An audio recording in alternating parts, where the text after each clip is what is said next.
Primeiro ponto, quando nós falamos em um processo de gestão de uma obra, que muitas vezes ele é até negligenciado por alguns gestores, é a questão do estabelecimento do seu plano de ataque. O que é o plano de ataque? Bom, nós sabemos que um projeto, uma obra, ela precisa respeitar as etapas de obra, né? Só que você precisa entender e conhecer a sua estrutura, a estrutura da sua empresa ou a estrutura do seu processo de gestão para você estabelecer o seu plano de ataque, ou seja, qual a estratégia de execução do serviço em relação àquela obra. Vou exemplificar alguns exemplos de tangibilização do plano de ataque. Tem gestores de obra que quando falam da execução dos serviços gostam de pensar na logística do canteiro para que de fato seja com a perspectiva de saindo da obra, né, do fundo do canteiro para dentro, de acordo com o projeto, se o projeto permitir. Outras pessoas gostam de concentrar as atividades de acordo com as suas equipes de maior produção, de maior desempenho. Então, você precisa ter muito bem claro e estabelecido o seu plano de ataque. O plano de ataque é a estratégia de execução dos serviços, estratégia da execução das atividades. Em um caráter tanto conceitual mesmo, você precisa ter o conceito de como vai ser pensada aquela logística de execução dos serviços e até tangibilizando o plano de ataque para um conceito prático. Porque o seu plano de ataque vai, por exemplo, determinar a forma que você vai organizar o seu canteiro de obras, por exemplo.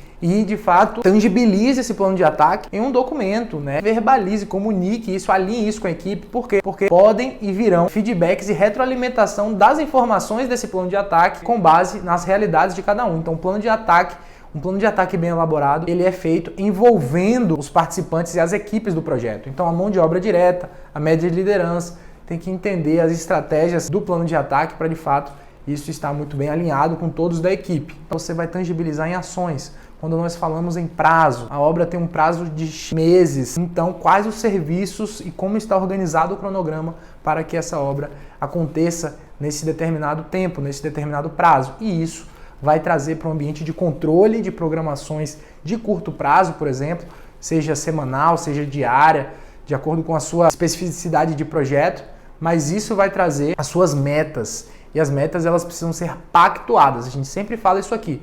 Não existe meta imposta, porque não é mais uma meta, é uma imposição. Então, sua equipe pode tratar como meta impossível e você não vai atingir o objetivo que é de fato conseguir aquele cumprimento das tarefas, das atividades. Então, meta precisa ser pactuada e ela precisa estar alinhada com o plano de ataque, com o objetivo do seu projeto e com o objetivo das ações de gestão que você determinou em relação a cada um desses pilares. Exemplificando quais são as metas relacionadas ao pilar prazo para que você atinja os seus objetivos. Então você vai envolver os responsáveis pelos serviços, as documentações técnicas vão ser os inputs do seu processo de metas. Por quê? Como tangibilizar? Se você tem um cronograma dizendo que a atividade de alvenaria tem que ser concluída naquele mês, você precisa trazer isso para a divisão das suas equipes ou sua equipe de alvenaria, quanto eles precisam executar para garantir que a alvenaria fique pronta naquele mês. E isso está associado a metas de trabalho. Bom, hoje precisa ser feito tanta quantidade de alvenaria, tantos metros quadrados, e você vai ter responsáveis por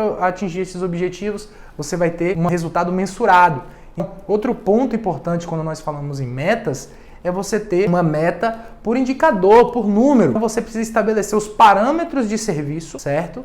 Para você entender aonde vai, até onde vai aquela meta, o que de fato é o escopo daquela meta que você está delegando, quem é o responsável por atingir aquela meta, quem são as equipes ou quem é a equipe, qual o tempo, qual o prazo para que aquilo aconteça, certo? E você precisa ter uma meta numérica para você conseguir acompanhar e monitorar, mensurar dentro do seu canteiro se aquela meta ela está dentro da sua realidade para você atingir seus objetivos relacionados ao pilar prazo, por exemplo, que é o que a gente está tratando aqui. Então a meta ela precisa ser clara, ela precisa ser uma meta que você consiga mensurar. Então você precisa trazer indicadores, você precisa trazer números para tangibilizar esse resultado. Certo? Se a gente está falando aí em execução de serviços, você precisa tangibilizar isso. E você precisa também ter uma delegação muito clara de responsabilidade, dos critérios da execução daquele serviço, daquela meta, ou seja, até aonde você está trazendo aquele serviço como meta. A meta, ela acaba aqui, você precisa fazer essa atividade até esse ponto, com esse padrão de qualidade, nesse período. E isso ser pacto com a equipe. Então,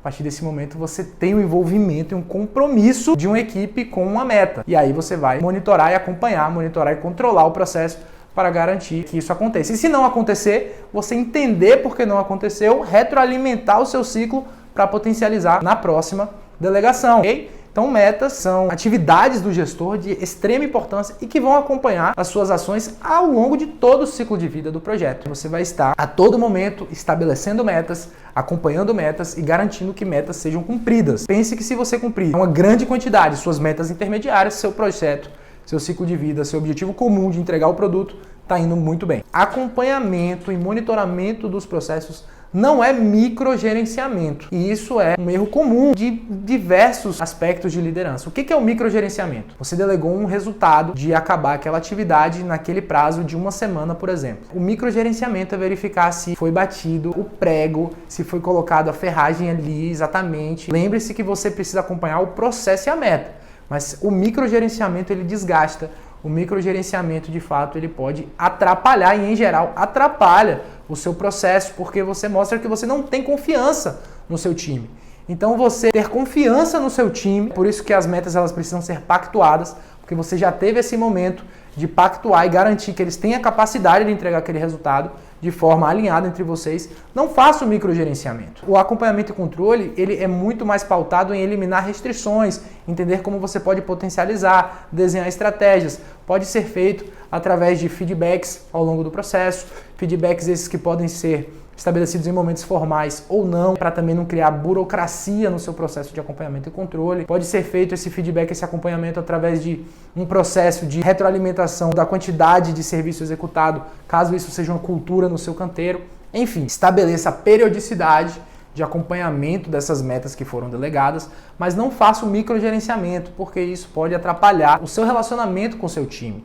Entenda que você delega o resultado, acompanha o processo, mas você delega o resultado. A meta tem que estar associada a um resultado. Não associa a meta ao processo. A meta é fazer uma alvenaria. Não, a meta é entregar tantos metros quadrados em tantos dias de alvenaria, por exemplo. E aí você acompanha ao longo desse processo. Bom, o que está atrapalhando a equipe para chegar nesse resultado, para cumprir essa meta? São esses pontos. O que nós podemos fazer para eliminar essas restrições? Bom, vamos tomar essas ações. Ou então não, precisamos adotar uma nova estratégia em tempo hábil, uma atitude preventiva, porque está vendo que não vai ser possível acontecer aquela meta, não chegou o material. Enfim, existem ações que precisam ser desempenhadas. E você precisa estabelecer o monitoramento e controle dessas atividades, dessa meta, sem fazer o microgerenciamento, a microgestão das atividades, que isso de fato estressa e não tem efetividade no processo de gestão, certo? Então, definir as metas e acompanhar e monitorar o processo através de uma comunicação bem estruturada, canais de comunicações oficiais estabelecidos, oficiais porque foram alinhados com o seu time,